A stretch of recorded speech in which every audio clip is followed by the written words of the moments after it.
What's going on, everybody? Welcome back to Bridging the Geekdoms. I'm your host, Robert Slavinsky. And today on the show, I'm going to talk about something a little different than I normally have been doing lately. I mean, I know my excitement level. I know, it's probably been unbearable to some people who actually watch this channel, all 10 of you that watch this channel, or however many there are of you. But I have talked quite a bit about Zack Snyder's Justice League. Look, I am over the moon excited about this film. It's been something I've been waiting for since mid 2016 when I saw the Ultimate Edition of Batman vs Superman. I wanted to see what the next film was going to be, but we're not talking about that today. So we're going to try something different here. Well, not try something different, but dive into a different subject. Despite my excitement for Zack Snyder's Justice League, there is another property that is coming out this week, actually, at the end of the week. And it's of Marvel variety. And that is Falcon and the Winter Soldier, or The Falcon and the Winter Soldier. I'm really, really looking forward to this show. I believe it's, 6 episodes? Each episode's supposed to be around 50 minute average, roughly. I think it's 45 to 55 minutes each episode will be. So we're looking at kind of like a, probably about a 5-hour long movie, essentially, over the course of the next 6 weeks. I'm looking forward to that. I think it's going to be fantastic. I think this show is really going to be a breath of fresh air in regards to the Marvel Cinematic Universe right now. Why, you ask? Well, thank you for asking. WandaVision, for all that it brought and all that it didn't bring, it just, to me, while it was a Marvel series, it was a Marvel Studios project in every way possible, it also wasn't in so many ways. And that's not a bad thing. I was actually really looking forward to that aspect and that idea of Marvel trying something new.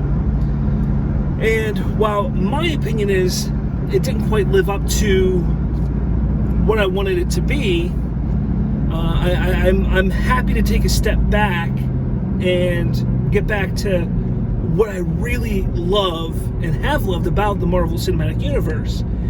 Now, for me, my favorite movie, it's actually a tie between 2 movies for Marvel, and that is Captain America, the Winter Soldier, and Guardians of the Galaxy. Now, they're 2 vastly different movies, and I think that's a big reason why I like them, because both of them are a departure from what the cinematic universe, Marvel Cinematic Universe, was to the point when those films came out. And that's why I like them both so much, I believe. However, The Winter Soldier was an amazing spy thriller. And I wanted to get that again with Civil War, and I was hoping that the Russos would have been able to continue that feel, not so much the spy aspect, but just a good action thriller into Infinity War and Endgame. And now, I don't hate Infinity War Endgame. Actually, I really, really love Infinity War, and that final act of Endgame is a very strong final act. A lot of payoff for a lot of character development over 11 years, or 10 years, whatever it was. But that didn't quite give me the same feels, the same tingles that I got after I watched Captain America, the Winter Soldier. I think this show is going to do that. I think this show is going to be very similar to that film. Now, while I'm looking at this as more of a direct sequel to Captain America Civil War, which, in my opinion, we're not going to get into my feelings on that right now because I want you to keep watching. But while I think it's going to be more of a direct sequel to that film than The Winter Soldier, I think it's going to, and just this is just going off of the previews and what I've seen off the promotional things for this show, I think it's going to be closer to feeling like The Winter Soldier than Civil War, which excites me to no end. I cannot wait to see this show. I want to know what you guys think. Throw your comments down below. Tell me what you think is going to be, like, what do you think of this show? I mean, this is the second Marvel show, and this is actually the second Marvel project that we're getting to see post-COVID or post-shutdown of Hollywood. So we're getting 2 Marvel projects, not even films. They're both of the TV show variety, and we're getting them now before any film is coming out. Now, I know there's a lot of rumor and there was a lot of speculation that there's aspects of Black Widow that may find its way into this show. So it'll be interesting if that is still the case, because if it is, it's going to be kind of okay, we see it here, is it going to spoil the movie for us? However, I don't know if that's actually accurate or not. That's why I've never really run with anything in the rumorverse over at spoilerverse.com with that information, because I've only heard it from a couple sources, a couple people that have told me that, so I'm kind of just, let's see how it plays out. But again, let me know down below what you think and what your thoughts are, because I am super excited, super duper excited for this show. While my anticipation and the most anticipated film or project of the year is Zack Snyder's Justice League for me, this is a very, very close second for me. I mean, there's this, there's this idea, this thought that I don't appreciate Marvel and what they've brought, and I've gone and seen every single Marvel film that I can in theaters. I've watched WandaVision day one and kept up with it every week, and it's not that I don't appreciate, because what they're doing is absolutely amazing and impressive, and it's something that I don't think will ever be replicated again, because the ability to create such a connected universe over the course of 11, 12 years through different films is so impressive. Like, it's unbelievable what they've been able to accomplish. The problem that I have with it is they've never taken chances, and they've never tried something different over those 10, 11 years. They've played it safe. And while that's understandable, and I get that from a business standpoint, when you're making money, why change? And I get that. But as a film fan, as somebody who loves to go to the film, to the movies and experience film, it's disappointing, because I don't want to see the same thing over and over again. And that's been my biggest issue with Marvel. And that's why I was so looking forward to WandaVision. That's why I'm so looking forward to this show, The Falcon and the Winter Soldier, because while I feel it's going to be a similar tone and feel as the Winter Soldier was, we know it's going to go in a completely different direction, or we at least suspect it should go in a completely different direction in regards to character development. And that's what I want to see. I want to see these two characters develop. I want to see what new characters they bring into this.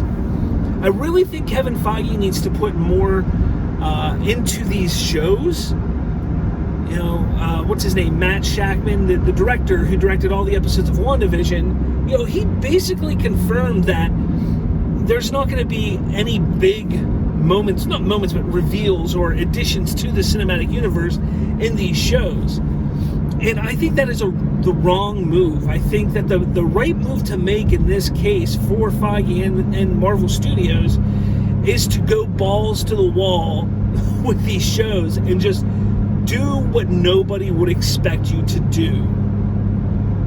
And if it's introducing a new character, a new big bad, something into these shows, I think you need to do that, because I can tell you right now, my excitement level, while it's high for this show, if this falls flat for me just as WandaVision fell flat, my excitement level is going to drop drastically for Loki.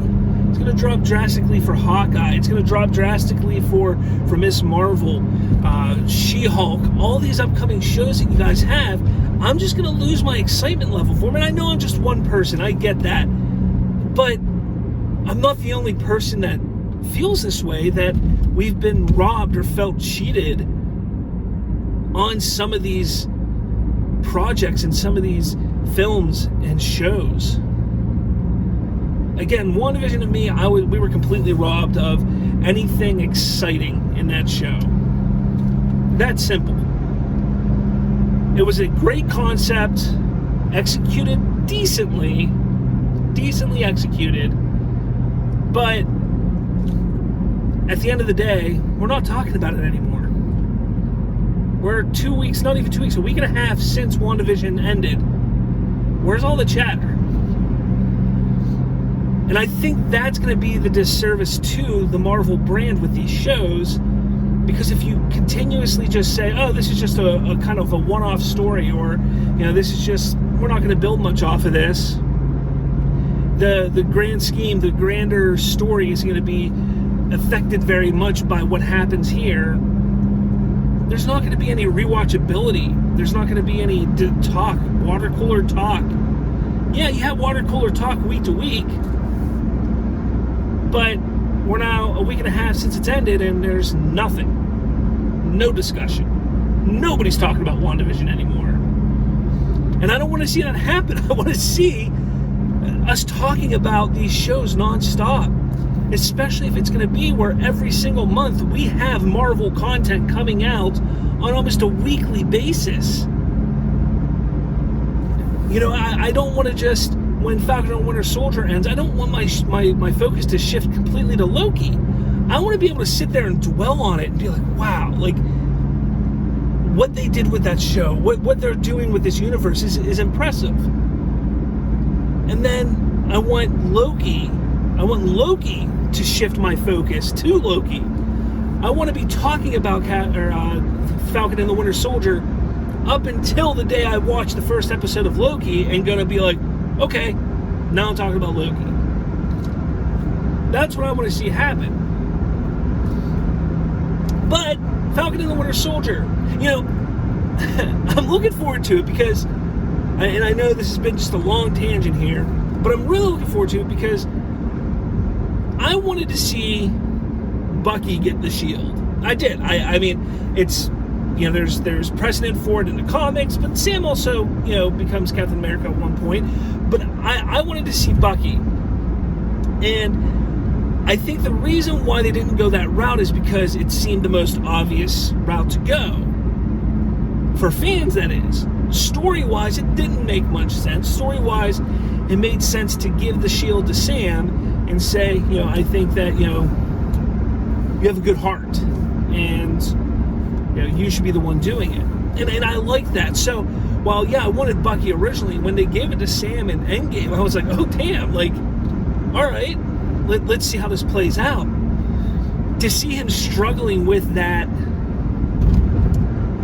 with the duty of being a Captain America, or even potentially being a Captain America, I think is an interesting story, because with Captain America, with Steve Rogers, he wanted that. You know, when he became the super soldier Captain America, he wanted to use his abilities. He wanted to get out there and get on the battlefield, and they just kept using him as a sideshow monkey. So it's like a nice little flip of the narrative, and seeing a character who, while he doesn't have special abilities, you know, has the potential to be the face, to be that sideshow monkey in a way for the country, to be the inspiration that Captain America was, but he doesn't know how to handle it, or if he even wants it. So I really, really do like that aspect of it.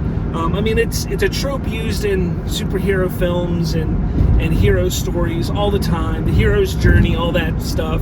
And that's kind of what I'm hoping they do here. I'm hoping they kind of do a pseudo-hero's journey with Sam, and taking it like you have a call to action to be this hero. And he struggles and doesn't quite grasp or understand how to do it. That's what I'm hoping happens. So we'll see. Definitely want to see Bucky. He's been one of my favorite characters, just hasn't been explored enough in these movies. I felt he was very shortchanged in Infinity War, and obviously wasn't in Endgame at all. And I want to see it. I want to see what he can bring as a character, and I quite possibly see if he can develop into, to something more than just a guy with a cybernetic arm. It's not even a cybernetic arm, it's just a metal arm at this point. But, it'll be interesting to see how they develop his character. So, again, let me know in the comments what you think. Are you excited about Falcon and the Winter Soldier? Because I am. I know, this week it's all about Zack Snyder's Justice League across the board. Everybody's talking about it, but I think this will be a nice little break for an hour to, jump over, turn on Falcon and Winter Soldier, enjoy it, and then jump back to Zack Snyder's Justice League and keep watching that as many times as you can. But again, let me know in the comments. Make sure you hit that like button or that subscribe button, hit the notification bell, all that jazz, because my channel's growing, gonna be awesome. Can't do without you. I love you all so much for watching. Thank you so much for interacting with me on here, on my social media, at Twitter, at Bridge Geekdoms, all that stuff. Thank you so much. With all that said, I guess I will talk at all of you later, guys. See ya, and enjoy the shows this week. And enjoy this week. This is a huge weekend and week for nerds. It's huge. So much big. I don't even know. It's exciting. So enjoy it, guys. Talk to all of you later.